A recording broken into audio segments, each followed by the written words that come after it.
Trump hits the UFC, Bernie hits Coachella, Katy Perry hits the moon. Everybody's preaching to the choir. This is Hot Mics with Billy Bush, presented by our friends at LA Golf.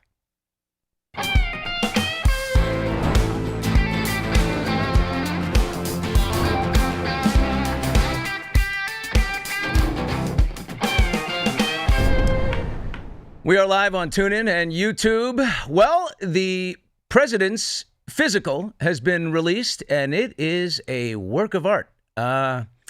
He could be in the octagon, the shape he's in. I mean, if that's the shape he's in, he's built for 10 more terms. Forget about a possible third. That said, when he ran in 2016, the doctor that released his glowing report then died mysteriously. Dr. Harold Bournestein. Remember him? Poor guy. Anyway, this doctor, military captain Sean Barbarella, should be, I'm going to guess, a little more upstanding. We'll get into the full report. It's fascinating. We'll do that in a minute. But first, Saturday night, a hero's entrance at the UFC. Donald Trump comes in. I mean, there's Kai, his granddaughter, next to him. As he walks, only the fighters get a big entrance with a big walk-in song. The Don comes in, gold, yellow tie, an inch, sometimes two, below the belt line. It's a normal length. Trump does wear them up high. The crowd going nuts. They're chanting USA, USA. Oh my, the ass kissery was on fire. And all the bros were there. El Stool Presidente Dave Portnoy. Shaq right there, by the way, going out of his way, the big man, to give a little love to the Don. By the way, a lot of people giving Shaq, they're giving Shaq heat for that. He's getting a lot of heat for, reaching out and going to, why? The president of the United States is in. Shaq got out of his seat to go shake his hand. There he is. Trump walks by RFK Jr., gives him some love, blows off his beautiful wife, Cheryl Hines. Look at that. She puts the hand out to greet the Don. He walks right by her, left her hanging. You know what? I posted that. I said, did Don leave Cheryl? Did he just curb her enthusiasm in a way that the whole world would be talking about? MAGA went nuts on me, right into the comments section. He doubled back. He gave her a hug. It was an oversight. The MAGA will defend the Don at every turn. They don't give a shit about tariffs and the loss of $10 trillion in market cap at all. Why? Now we're rolling it back. There's El Stool Presidente, Dave Portnoy kiss. Dave Portnoy is very excited about the showers. He loves that Trump is saying we can take long, hot, beautiful showers. Everybody likes water pressure, right? Old school clubs and old hotels. They have that grandfathered in heavy pressure. Everybody wants that back, especially Portnoy. We just pick the things we fight over. But yeah, I mean, the Don walks in, the place goes off the charts. Now, Bernie Sanders got a nice, reception at Coachella this weekend. Everybody preaching to the choir, like I said, but nothing like Trump walking into the UFC. And the people, when I say they don't care, they don't care. The $10 trillion in market cap, I'll tell you why they don't care. They don't care because they're not participating in it, right? If you look at 50%, the bottom 50% of the country, they're struggling to make ends meet at all. So the market cap is Wall Street, and the rich people are losing a lot of money, but they have a lot of money. So MAGA is just, they will fight. Look, in the end of the day, is it going to cost them more? Things going to be more expensive at the store? Very likely, but it doesn't matter. They've got his back at all costs, and they feel left out, and Trump's fighting for them, and they're not giving up on it, no matter what. By the way, we'll get into some of that craziness in a little bit, but Trump's 3-page physical released by his doctor, the impeccably reputable doctor who in no way could be persuaded by even the most persuasive man alive, Captain Sean Barbarella, the military doctor, and said Trump is basically a full-blown unit. This thing is loaded. The report is loaded with familiar demonstrative rhetoric and superlatives. It says things. He exhibits excellent cognitive and physical health, and he's fully fit. Goes on to say he's exhibiting robust cardiac, pulmonary, neurological, and general physical function. I love the word robust. It also says he's 224 pounds. Really? Trump is 200? And I get that he's 78 years old and in 10 months, his height, he's 75 inches tall. 224 pounds. I was talking about this morning, doing what every man does in the beginning of his day, put on his makeup and get ready for television, right? Don't we all do that? Sitting there with my makeup guy, Steven, and Steven said, well, I'm 224 pounds. I said, really? Steven, let's take a little photo together. You look exactly like Trump. I got to say, the body's good. They're interchangeable. Steven and Trump, 224 pounds. Sure. All right, the report says his LDL, that's the bad cholesterol, it's optimal. He's got the cholesterol perfectly under control. Trump is taking a rosuvastatin. Hey, me too. I take the exact one. Rosuvastatin. I get bad cholesterol, but Trump's taking that. By the way, he's 78. I'm 53. I mean, maybe I'm the one that should be worried. Anyway, there are some abnormalities, they call them, in there, in the report. A benign polyp that was removed. That comes with a visual of where it was removed from, and we need to move on.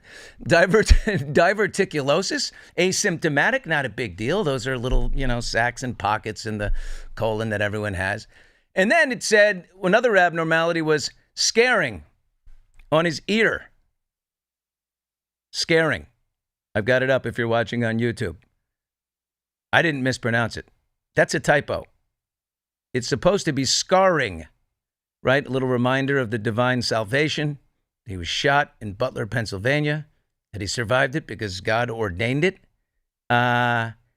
Scaring. Any typo from the White House is scary to me. That's very scary. It's if he's tweeting while watching Fox News at midnight, I'm good. Covfefe. Whatever. A little typo here, the Don's on a roll. But something that comes out from the White House, a physical report that we're all supposed to take at face value, I don't like a typo. That kind of worries me. Aren't there like many levels of clearance before something comes out from our government? Now, they also go into mental health. No abnormalities there at all. He tested for cognitive function, depression, anxiety. And as Trump said, I took a test and got every answer right. Beautiful answers, beautiful questions. And beautiful, beautiful answers. By the way, Biden's doctors, just to be fair here, did not give Joe Biden a cognitive test in his last year at all. Wow, they say, Trump may be comfortable lying. We're not comfortable lying, so we're not even going to take the test. Talk about plausible deniability. Wow. Best part of the whole report, which if you want people to believe you influenced it in no way, I would have left out.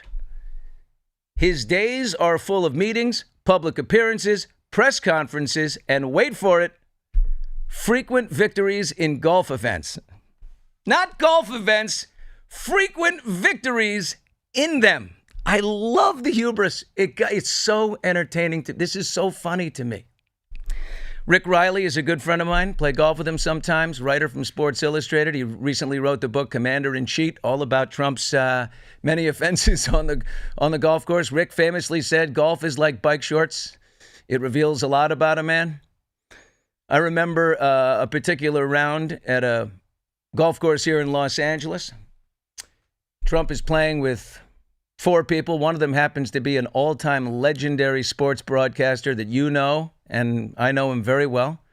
Tells me the great story that he's playing with Trump, and at the end, Trump is doing everything, by the way. He's hitting his second shot into the sand, and he zooms up in his golf cart so fast to the sand trap, he kicks it out of the sand somehow. Everyone saw the poof in the sand when the ball hit. Somehow they get to the green, and the ball is, 3 feet onto the green.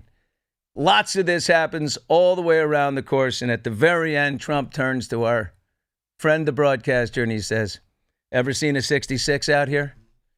To which my friend said, not like that one. He famously plays the first round of a club championship from a different course. And then he calls 3 days later, when the actual tournament is taking place, because he's too busy to be there with the other men playing, and he calls and says, what was the top score? And the pro says, Larry Silbowitz had a 74. Trump says, that's amazing because I just shot a 72. So get rid of Silbowitz. He's out, and put my name on the trophy. Another win. He tried to cheat Tiger Woods. It's all in the book. These are corroborated sources. Tiger Woods hit 2 in the water. Not Tiger. Trump hits 2 in the water. And pretends that he didn't hit any in the water. Let's try the third. Mike Tirico, Sunday Night Football, playing with Trump, has the shot of his life. It's a par 5. His second shot, he's never hit a better shot. You've seen Mike. It turns, beautiful draw, goes on to the green in 2. Everybody sees it. What a shot, Mike. They get there, the ball's in the bunker. Why? Because Trump has gone 85 miles an hour ahead of them and kicked it in the bunker. And famously, Rick Riley talked to some of the caddies at the Bedminster Club, Trump's club in Bedminster, New Jersey. And they confessed that they call him Pele because he kicks the ball so much. Preferred lie. So the annual physical report feels, if I'm going to be honest, mostly true. Actually, I mean, if you look in there, it's like, it seems to be generally true with the obvious bravado. I mean, thank God for statins. He likes to dine out. He loves fast food. I remember in 2005, probably, I'm the Access Hollywood East Coast reporter in New York. And we were always trying to cook up ways to do something else with Trump. I mean, his show was on fire in the ratings, and he's an absolute soundbite machine. I mean, any question, every other celebrity walks around with a publicist, the publicist for Donald Trump just carries the bag. He says whatever he wants, as you know.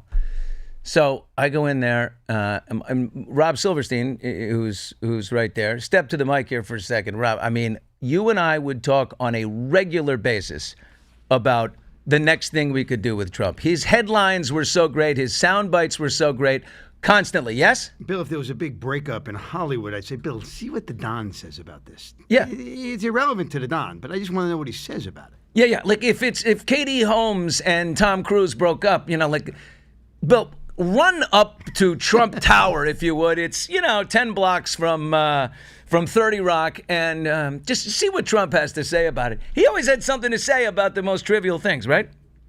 Incredible. So I tour his apartment. I'd say, Rob, I got it. I got Trump to tour his private residence. Me, Melania, and Donald are going to tour the residence. This is incredible. So we go, I'm usually in his office with him. We go to the top, and we're touring the apartment, 2005. I go to the bed, the bedroom, the walk-in closets. By the way, he has a headboard, a gold headboard. I don't know if it's real gold, but it's got a giant T in the middle of the headboard. Is that unbelievable? Just to see your logo right there while you're sleeping. I guess if you're not, you have to be doing something else to see it, I guess. Anyway, I toured his apartment in 2005 into the kitchen.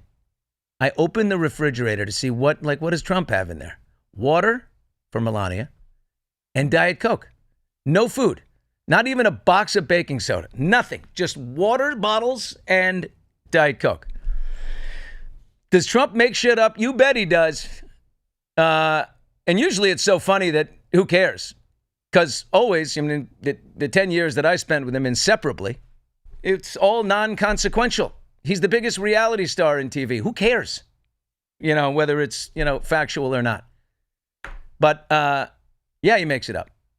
Speaking of that physical report, let's not forget Dr. Harold Bournestein, his personal physician who declared about Trump. If you're watching us on the YouTube right now, folks, you're seeing a handsome man right there. That's one good-looking doctor. That's a guy I'd trust with everything in me. I mean, they look like they found him under a bridge. Anyway, he said about Trump when he was running the first time, quote, the laboratory results are astonishingly excellent, and that Trump will be the healthiest individual ever elected to the presidency. Sadly, in May 2018, Bournestein told CNN that, in fact, Trump had dictated the letter over the telephone and then sent a car to pick up the letter and then released the letter. Bournestein told NBC News that 3 Trump representatives had raided his office in February of 2017, right after he became president, taking all of Trump's medical records out of there. Bournestein said he felt raped, frightened, and sad over the event. He identified 2 of the men. One, a guy I know really well, Trump's longtime bodyguard, Keith Schiller. I mean, I spent as much time with Donald as I spent for 10 years, covering as the top NBC, entertainment guy and the top NBC talent. We're like inseparable. But his bodyguard, Keith, oh my God, he was with us all the time. So Keith and the Trump Organization's chief legal officer, Alan Garten. 2 days earlier, Bournestein told the reporter that Trump took a prescription hair growth medicine, Propecia, and then Trump cut ties with him. After 38 years, he was so wounded by the suggestion that he took Propecia for that beautiful blonde head of hair. That's where Trump drew the line, said, 38 years, you're fired, Bournestein, get out of here. But he's been making shit up for years. Keep in mind, his base does not give one shit about that. They don't care. And yes, I've said a million times, he is absolutely hysterical. So file this one under, you can't make this up, but he did anyway. There was a PR and media strategist to Donald Trump in the 1990s named John Miller, who would call magazine writers and gossip columnists on behalf of his far too busy for sophomoric Trivial Pursuits client, Donald Trump. And he would correct the record. He would plant stories. John Miller was an amazing PR representative, had a very familiar voice, too, very familiar. Like, let's see, let's listen to the call when John Miller dialed up a People magazine writer to discuss Donald's platinum status as a ladies' man. I'm somebody that knows, and I think somebody that he trusts and likes. He's somebody that has a lot of options, and frankly, he gets called by everybody. He gets called by everybody in the book in terms of women. He didn't want to make a commitment. He really thought it was too soon. He's living with Marla, and he's got 3 other girlfriends. Is that so funny? He's living with Marla, but he has 3 other girlfriends. Don't just think that it's just one. I mean, this is a man with a tremendous libido and great fortitude in the sack. He's got 3 girlfriends. And then he goes on and he's saying, there was a report. The magazine writer was like, you were at a restaurant and you came over to hit on Madonna. And he's like, no, this is John Miller. And that did not happen. It's actually the opposite. Madonna was hitting on him. And you heard one word in there that gives the whole thing away. Frankly. He's been using frankly for frankly a very long time. Frankly, probably forever. He threw a frankly in there. The franklys have been going on forever, and it's a dead giveaway. I mean, what self-respecting stud wouldn't use a surrogate to reinforce to the housewives of America who read People magazine that they are a wildly sexy and successful Lothario, right? The other guy that makes stuff up right now is Peter Navarro. People went crazy over the fact that Peter Navarro, Trump's economic advisor and tariff guru, in 6 different books, referred to an economic expert named Ron Vera. Turns out Ron Vera is, in fact, Peter Navarro. There is no Ron Vera. Now, it's not new. He talked about that in 2019, Navarro, and he said it's just a whimsical device, a way to make a point, or a total lie. You made somebody up. Now, to the tariffs, since we're speaking of tariffs. The God-forsaken tariffs, man. No, Trump wasn't brilliant. No, clawing back the tariffs for a 90-day review period was not part of the plan. He wasn't being strategic. He was riffing, man. It's what he does. He spooked investors because he's known for a little volatility. The one temperament ingredient that markets resist. Scott Bessent, bless his heart, the Treasury Secretary, lied by saying this was Trump's expert hand at the tiller. Right? He floats the big tariffs, but then he dials him back, right? And this is a really great strategist. No, nobody buys that, except Trump himself, because it's what he wants and needs to hear. We all know that was Scott Bessent saving the markets. What a good guy. What a sacrifice, right? He's got a big reputation to uphold. He's America's bond salesman. And he's taking it on himself, and he knows how to stroke the Don. But is there any good here? Is anyone else terrified, but also a little suspect of a media that is so united in their hate of Trump that they'd rather see markets collapse than Trump succeed? Yeah, I'm suspect. There's so much crap out there. Here's what Columbia University professor of economics Jeff Sachs said about Trump's tariffs. If something wipes out $10 trillion of market capitalization in 2 days, you're probably on the wrong track. The United States is on the path of wrecking the world economy once again. Now, that guy's from Columbia University. And you know Columbia University is very hurt. Trump's been fighting with them. They're having a bad time together. But, you know, not everybody feels that way. We're joined by Barry Ritholtz, the Chief Investment Officer of Ritholtz Management, Wealth Management, and the author of the new book, How Not to Invest. Barry, thanks for taking time out here. I saw some of your stuff on X, and it got my attention. I'm very happy to talk to you. Do you know you look a little like Win Ben Stein's money? I'm looking at you right now on YouTube. I said, did anyone ever told you that? Wouldn't be the first time I've heard that. The glasses is what does it. I take the glasses off. Yep, you're right. There you go. You're no longer him. Barry, your thoughts on what Jeff Sachs just said. You're wrecking the global economy. It's much more complicated than everybody makes it out to be. You know, nobody knows what's going to happen in the future, but we do know what has happened in the past. And the post-World War II era, the Pax Americana, that has created more wealth in the United States than any country in the world, the fear of tariffs is that we're going to put that American leadership at risk. There's no other way to describe it. We're the economic, military, political leader. We get to set all of the terms for trade. The dollar, our currency, is the globe's reserve currency. So we have all these good things going for us. The risk is, hey, if we do something to upset this order too much, we're putting all of that at risk. None of that is not. I don't want to imply that everything is perfect and that there aren't issues in the United States, be it income and wealth inequality or fentanyl or borders or whatever. There are problems. The question is, you know, if your bedroom upstairs needs repainting, do you burn the whole house down? That seems to be the concern that we're hearing from academics in general, but economists in particular. Yeah, but okay, so look at all the places we're leading, but one place we're getting our asses kicked is manufacturing, and China is running circles around everybody in the globe. They've got 85% or something of global manufacturing is China, right? So, right. And Trump has he's got a skin on his knee. Does that make sense? I don't think so. But he's pissed off about China. He doesn't like them. He doesn't like what they're doing. He always says ripped off. We're getting ripped off by China. The idea is to get manufacturing back in America. So in just general concept, is this good? Can this happen?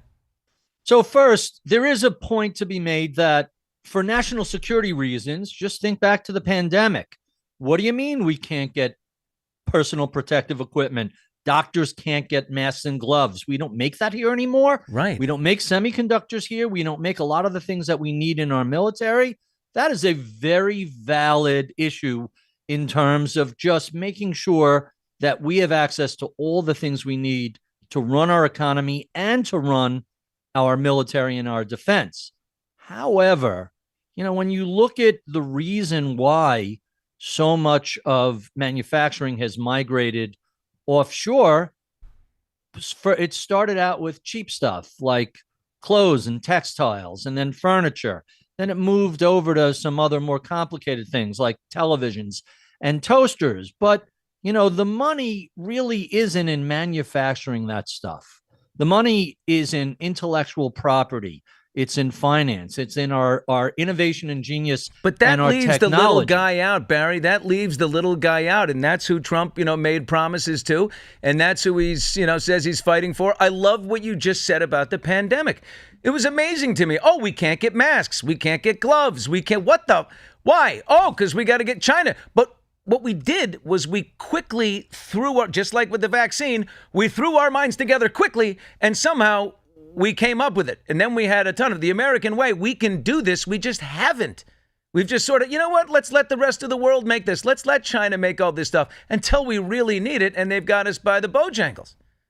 That's right. But there's a but if. And I always hate the two-handed economists. But here's the reality. The entire world is moving towards automation and robotics. Anybody who imagines that we're bringing manufacturing back to create jobs, I got some bad news for you. Yeah, I guess whoever puts up those factories will work for 18 months until that building is completed. But most of the new manufacturing is heading towards highly automated, highly roboticized.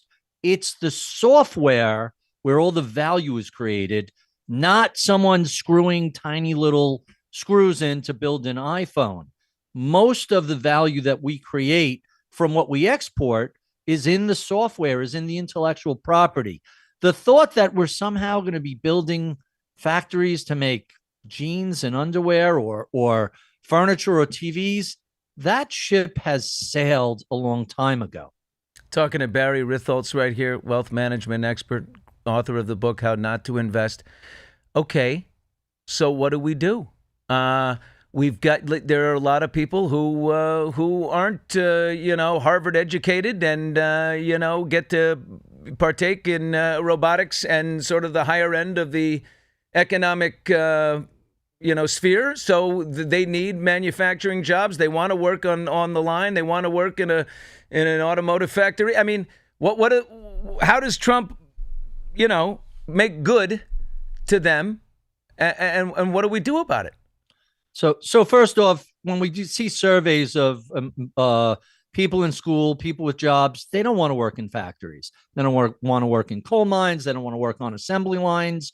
They don't want to work in the fields. They don't want to do drudgery that is not either mentally or financially rewarding.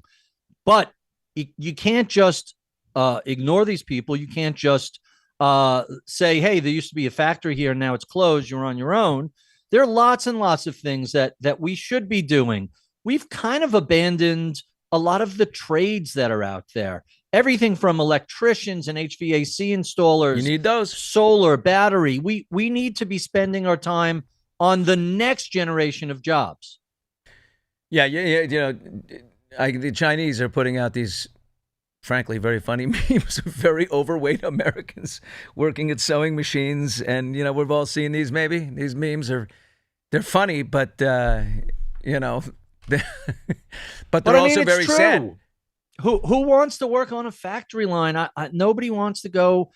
Most Americans are looking to take some of their education, further it, learn a specific trade, learn a specific skill. It doesn't matter what it is, but it's going to be a higher level type of work than the sort of stuff we're exporting to countries. It's not just China. It's Turkey. It's Vietnam. It's the Philippines. We don't want to do that sort of work. But there is a gap in how we're training people. So let's get a little tariff on them. Let's hit them with a tariff and let them do it and take some of that money and invest in higher education for those people who might have been working in those factories. I mean, you and we could make a good ticket here. I feel like this is going the right way. There's 100 million people that live in Vietnam. The average wage is $8,000 a year.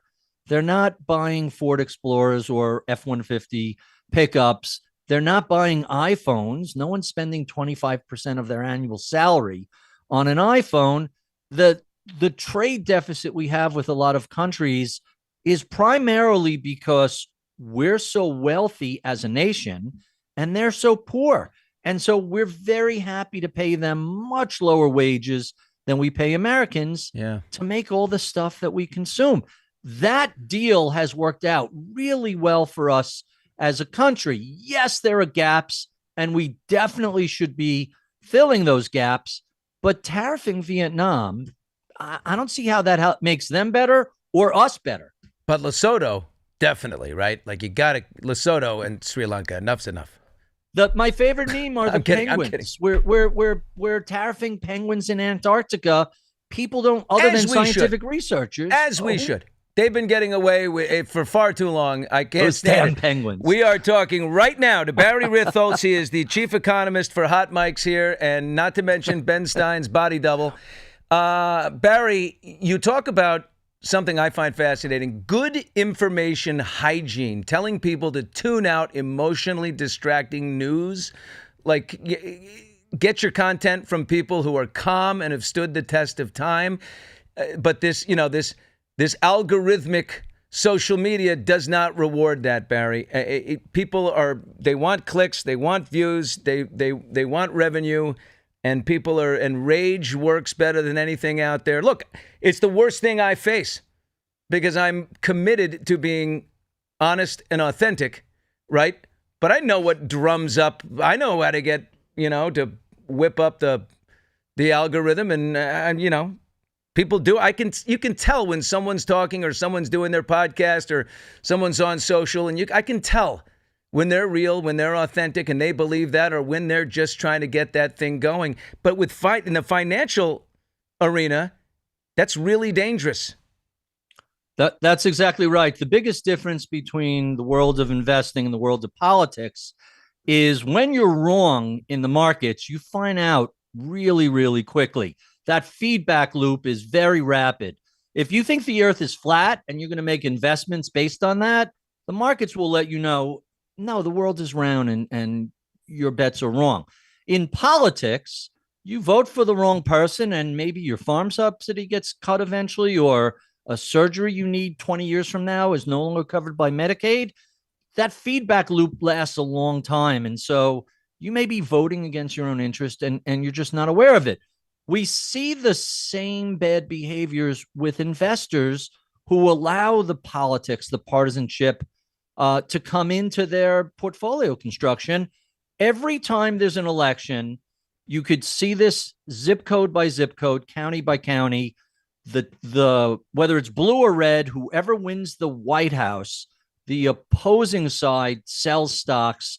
They move into cash, and I'm just going to wait for that guy to be out of the office. We saw it in 2008 with Obama. Markets went up for the next 8 years.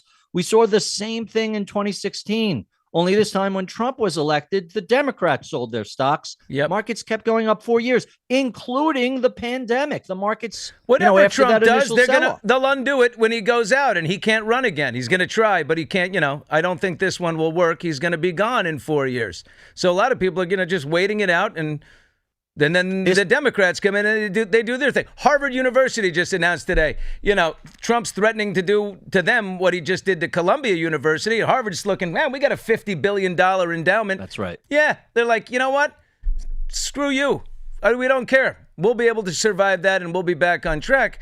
So, I'm sure that others will be doing this, but whatever happens, I'm afraid, especially Trump's move on tariffs, my feeling is, in order for it to work, manufacturing, it takes a lot of time for these factories to come back. They get up and running. So even if we are going to be able to make all these things we want to make, you got like a year to do it, and then you're gone again. And then, someone else comes in. And they undo it. Let's put a pin in factories for a moment and say, what are the other legitimate reasons to want to tariff other countries, especially China? China, for a long time, has been a very bad actor on the international trade landscape. Yeah. They're notorious for stealing intellectual property. They don't pay their people anything. Right. They regularly hack into American companies to take their designs, their latest and greatest. It's always shocking how quickly China is capable of reproducing stuff because they have access to it. That they don't play by the rules in terms of level playing field for our investors over there and for our products and services over there. Right. Everything is tilted locally. And the reason for that is Xi has to move 1 billion people from the farms to the cities where there are jobs. And they're terrified that the average man in the street is angry and not paid enough. They've had a rough couple of years economically. They haven't been doing great. And so now is really the ideal time to say, we want to go over A, B, C, D, E. And I want to do it with the jobs. Europeans. I want us to be aligned with the people we've been aligned with, because you know what? With a little bit of honey and less vinegar, I'm sure we could give them a nice little squeeze. And for somewhere the answer's in the middle. Barry, you are a great man. The book, How Not to Invest, is a must-read. Very smart man. Ben Stein's Body Double. Thank you very much. And Barry, stick around if you happen to be a golf fan. Boy, was that something yesterday at the Masters. Unbelievable. Yeah. Those last 2 holes, unbelievable. Oh, Lord, what a roller coaster of a ride for Rory McIlroy, the likes of which you've never seen. Unbelievable. We're going to talk about it with our golf expert and my great friend, Reed Dickens of LA Golf. Let's talk Masters coming up here. But first, a little word from our sponsor. Why don't you roll a little Reed Dickens? Welcome to LA Golf. You guys ready for the tour?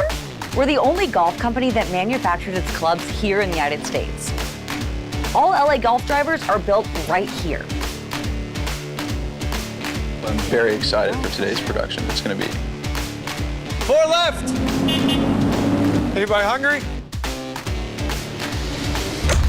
So does he work here? Work here? He lives here. Elephant in the room. The reason we did it. It's made. We're talking tariffs. We're back. We're hot. We're live. The mics are hot. Reed Dickens from LA Golf is here. Great friend. We just spent a few days together down in Augusta. I got to go to Augusta National Golf Course, and it is the paradise that they say. Man, it is gorgeous in there. Reed, I don't know how you pulled it off, but at one moment, Reed and I are on the second floor of Butler Cabin. We are up there, and we're hanging out. The views are incredible. We drove in Magnolia Lane. I mean, it's everything they said. I mean, you're not allowed to have phones out there, but we got to do that drive, and we walked around the course, and it was beautiful. Christmas for golfers. Christmas for golfers. So let's talk about what happened at the Masters. At LA Golf, your biggest partner. Guy you sponsor, partner, the scientist, the technician behind the new clubs that are coming out is Bryson DeChambeau. So obviously we were all excited because we were going to have Bryson right here celebrating on Hot Mics the big win. He hung in there for a while. He was leading the tournament. Have you spoken to him? How's he doing there with the Rory win? He did put out a very nice statement, I'll say that. Yeah, Bryson told me the day before the Masters, he said the same thing after that he said before, which is, I'm struggling with my irons. I had a little conflicted emotion from an LA Golf perspective because he was going to put our new LA Golf prototype irons in play at the Masters, made a last-minute decision that it was kind of too late. It was too close to the Masters to do that. So I felt a little fortunate that he didn't. I was glad he didn't put our irons in play because his swing, he said it before the Masters even started, his swing just wasn't dialed in on his irons. He was pulling everything. Here's what he said, and he was talking about, I believe he was talking about the irons. He said it was a battle all week, and even without my best stuff, I proved to myself that I have the ability to win this tournament one day. It's tough, but moments like this have taught me a lot, and now I'm more motivated than ever to get back to work. Thank you for all the unwavering support this week. Huge congrats to Rory. Bop, bada, bing, bop, bop. He knows what he has to do, so he almost put the new LA Golf irons into play. I imagine those are going into the game right now. Yeah, he's worked really hard on those with our engineer Jeff Maher. He really likes them, and he knew he was struggling. His chipping and putting saved him the first 3 days, but he was Houdini. It's hard to get through 4 days of that, and there's no one on the PGA Tour whose game is more custom built for Augusta than Rory McIlroy. He moves the ball both ways. He's a shot maker. His game was built for Augusta.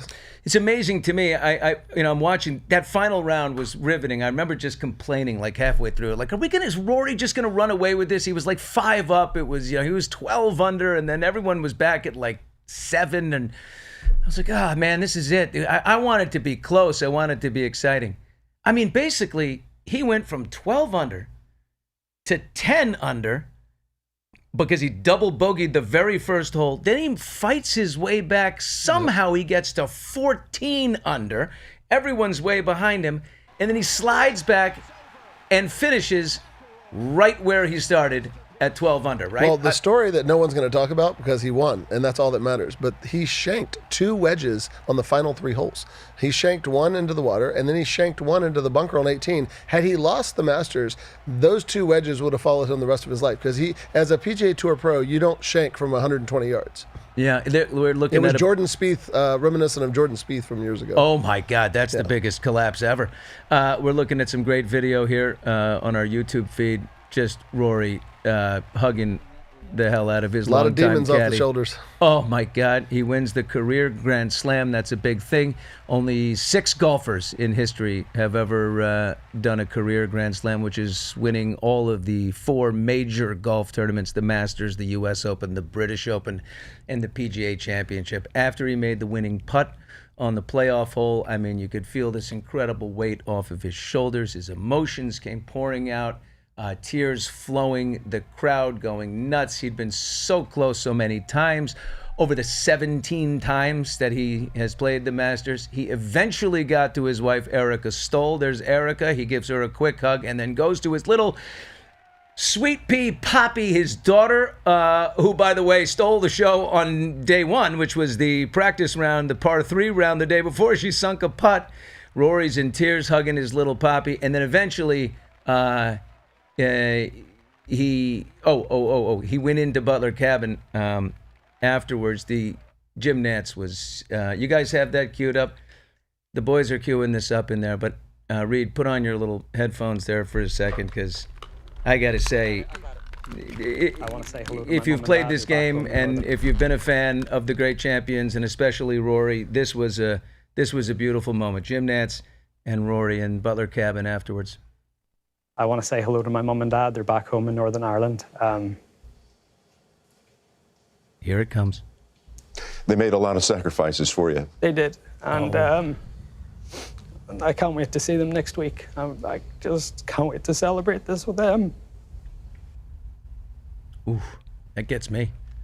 That gets me. That's just that's a Jim Nantz, by the way. Let's just talk about the mellifluous pipes of Jim Nantz. I mean, the guy, he was teeing that moment up all day long. He's talking about the hard throughout the round, throughout Sunday. He's talking about the hardship and all that they sacrificed and working 3 jobs to get Rory to this moment. He's working the crowd, and then he drops that beauty right there, and the emotion. That's what I'll remember. It's a lifetime moment. Rory waited a long time for that. I think it was 11 years, right? Is that the craziest Masters you've ever seen? Is that that's the one, as far as I can remember, that's as wild as it gets. There were 3 people who could have won it on the final 2 holes, and it was a wild finish, and Justin Rose made some clutch shots at the end to put it to playoff. No one, whoever is the guy that said, I predict Justin Rose is going to come back and be in a playoff with Rory McIlroy, that's a liar. That person, is a list. No one saw that happening. It was. By the way, he showed a lot of class. After Rory made that putt, you could read his lips. He said on the green, he said it was cool sharing the green for this historic moment. That's a classy statement in that moment. That's what I like.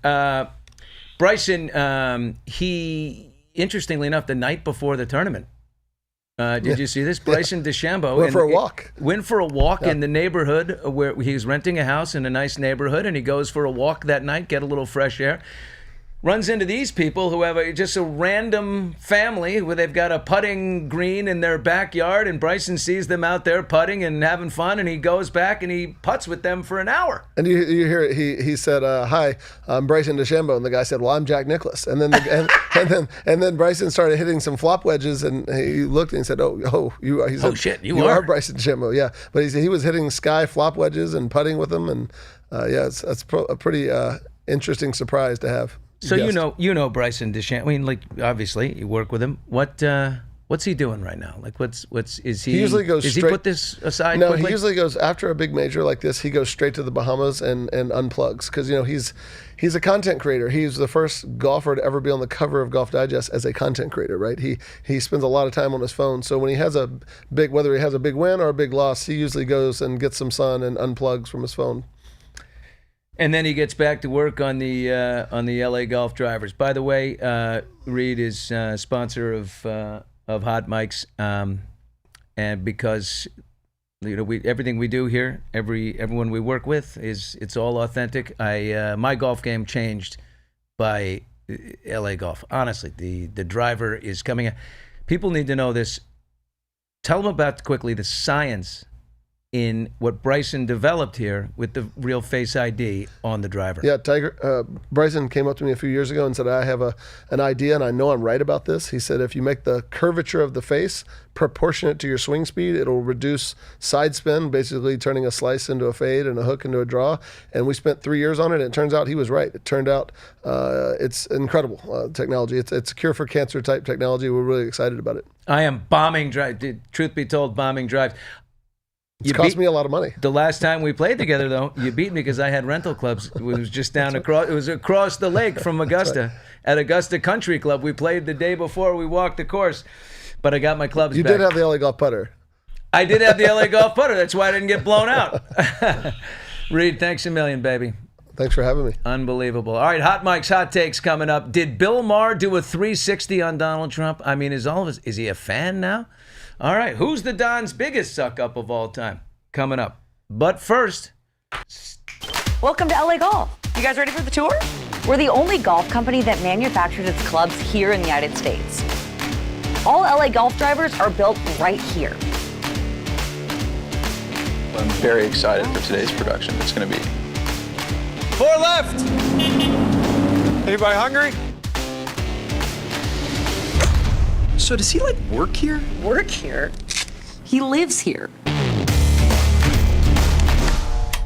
All right, back on Hot Mics right now, presented by LA Golf. And we are live on TuneIn and YouTube. If you're listening on TuneIn right now, upgrade it, man, to TuneIn Premium, right? You get all the sports channels and every radio station in the entire world you can get on TuneIn. Anything you want to listen to, every piece of audio is available. You were just talking about golf and every golf cart. TuneIn's on every golf cart. Oh, yeah. TuneIn's in golf carts. Yes, I see. Whenever I play, I see TuneIn right there. Hot Mics on wheels. Hot wheels, baby. I always have it playing in the golf cart whenever I'm on. Yeah. I turn people onto it. People know you, Bill, from that show now. All right, Rob. Well, you're on the air. All right. Well, Bill. Bill Maher. Bill Maher. Bill, Jesus. Steve Maher. Steve Maher, the great Olympic skier. And his brother Phil. Maher. There were two of them. He went to the White House to have dinner 2 weeks ago. With the Don, and he's been a huge critic, as we know, of the Don, and it's incredible. He came back and did a 13-minute monologue, which you should all listen to. It's really good. It's amazingly funny. It's informative. It's great storytelling. You're correct. It's terrific. And here's just a little piece of it, a little slice of it, for you to see how good this really is. Okay.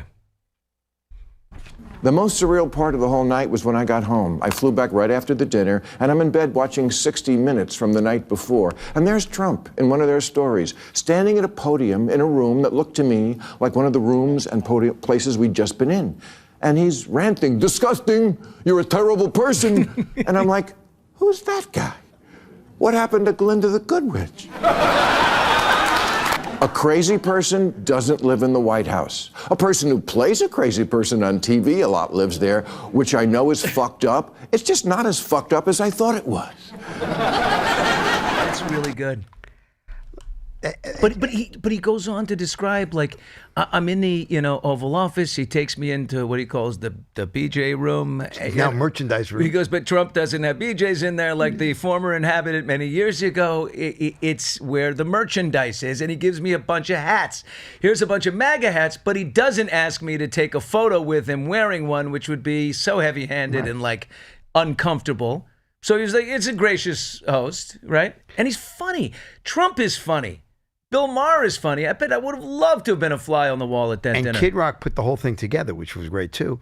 But it was just interesting. He in the 13 minutes, he talks about all the things he agrees with the Don on, whether it's the border security, DEI. Whether it's males playing in female sports. He mentioned all that. Yeah. He just doesn't. And similar to me, the Don he's talking about would be a Don I might support.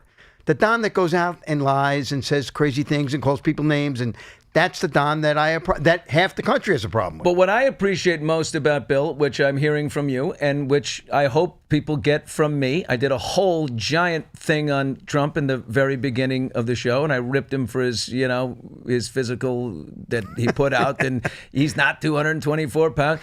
But there are a lot of positives with the Don. His personality is off the charts. He is one of the funniest people you'll ever meet. I think he's trying to make good to the people he made promises to. Those are the people that, sent him into the White House. But you can have differences. You can call him out. But you can do it in a non-scorched earth way. I think a sense of humor always helps, right? Like Bill is very, very funny. And that 13-minute monologue he did, please look it up. It's brilliant. Well, it's also interesting. Marco Rubio used to destroy Trump. When he was running in 2016, he ripped Trump apart, called him terrible names. J.D. Vance has called him terrible names. There's been a lot of these guys that called him terrible names. And once they actually really met him and were around them, they do change. It's not who all you're fake. talking to? I got sucked. I mean, you talk about getting sucked into the Trump web. He's the most engaging. In his presence, it is always a riveting time. No question. It's very funny. Well, Bill, we're talking about suck-ups, right? We have been talking about some of these people who just suck up to him. And the Secretary of Commerce, Howard Lutnick, should not go on TV. Eventually, they're going to have to take him off because he can't do it. But he's taken the suck-up to levels we have never seen before. Steve, roll this. Our president is the strongest president ever. And I just can't be more proud to be American right here, right now. It's all we could take, right? That's just a 5-second clip. You don't want to hear any more of that because it's just more and more of that. Stop, Howard. Do you remember the background of Howard Lutnick? He was the chairman and CEO of Cantor Fitzgerald. That's correct. They were offices in the Freedom Towers of the World Trade Centers then. Yep. Lost so many employees. Howard but he did a lot of great things for the families of his employees, right? Well, yes, not only that, but he was supposed to be in the building, and I believe he was taking his son to school or something, and that's why he wasn't in the building when obviously the planes hit and he lost most of his employees. Were gone. He's done some great things, and this almost reminds me of Rudy Giuliani in a way, of a guy who was looked upon so well, and then just got into this vortex of craziness.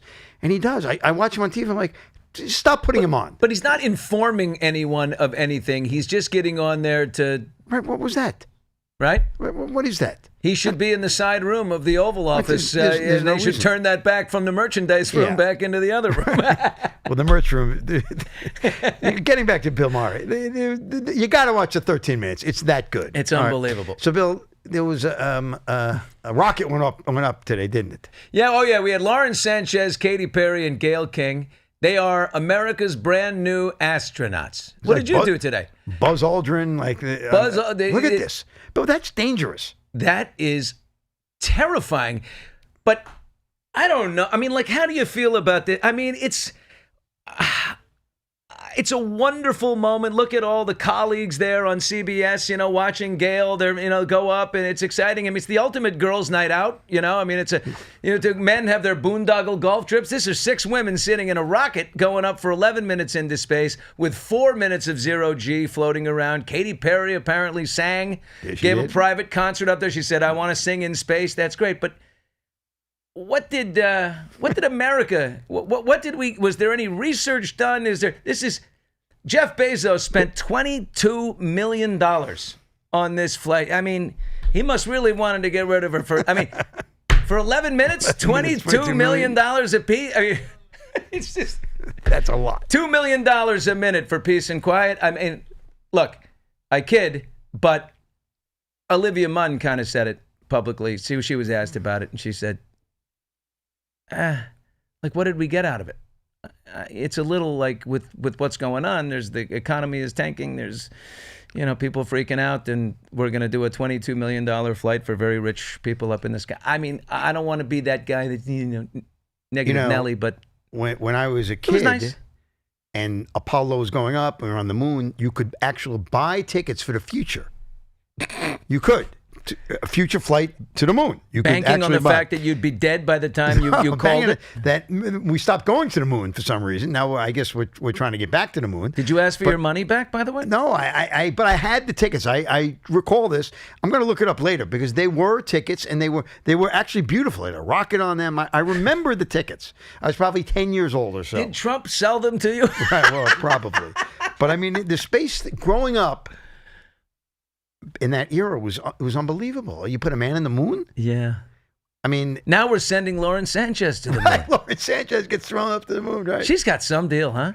So the next thing for them is the wedding. Well, the right, Bezos and it's going to wedding. be in Venice, right? Yeah. And I remember the last was the Clooney Amal wedding was in Venice, and that was spectacular. This is going to be a level we've never seen before. I have a feeling. Don't you agree? I already have FOMO. Do you know what the biggest wedding we've ever? What was the biggest wedding we've ever actually weren't there, but we were there. Tom Cruise and Surrey. We went over. Rob Surrey. and I. Were, Katie. So Katie God. Holmes. Oh no! What a horrible thing. Right. Oh no! Thank God we're not live. Oh, we are. That's right. Hey, Billy. Tom Cruise and Billy Katie Rob. Holmes. Yeah. Hey, by the way, I was there too. First, secondly, between Rob, Billy, and I, maybe we know this, but I don't remember this. Maggie the dog wants you, Billy, to do the It's Thanksgiving dance you did at Access Hollywood. She's been a biggest fan since then. Maybe Rob remembers what that is. I don't remember the It's Thanksgiving dance. On YouTube is asking for the It's Thanksgiving dance. I know we have a dance which we're going to do. It's Thanksgiving Saturday dance. night at my daughter Jordan's wedding, but that's a Well, different I have thing. several signature dance moves. You do. I'm not going to lie. One of them happens. I did a very good impersonation back in the day of Chaz Bono when Chaz Bono was on Dancing with the Stars. It was Many spectacular. viewers remember that. It was great.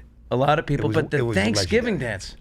I don't know. I got a couple on Instagram. Maybe we'll that figure it out. We'll have it for the Maggie, next I'm show. going to work on that. We're going to go to the archives and we're going to find that for you. But thanks for piping in. Thanks for listening to Hot Mics today, presented by LA Golf. Take your swing to the next level with LA Golf's cutting-edge technology. Visit lagolf.com. Upgrade your game. Stop sucking. Come on, you can take care of this. Match the swing speed to the golf, to the size of the driver, to the head. Stop putting it in the woods. Put it in the fairway.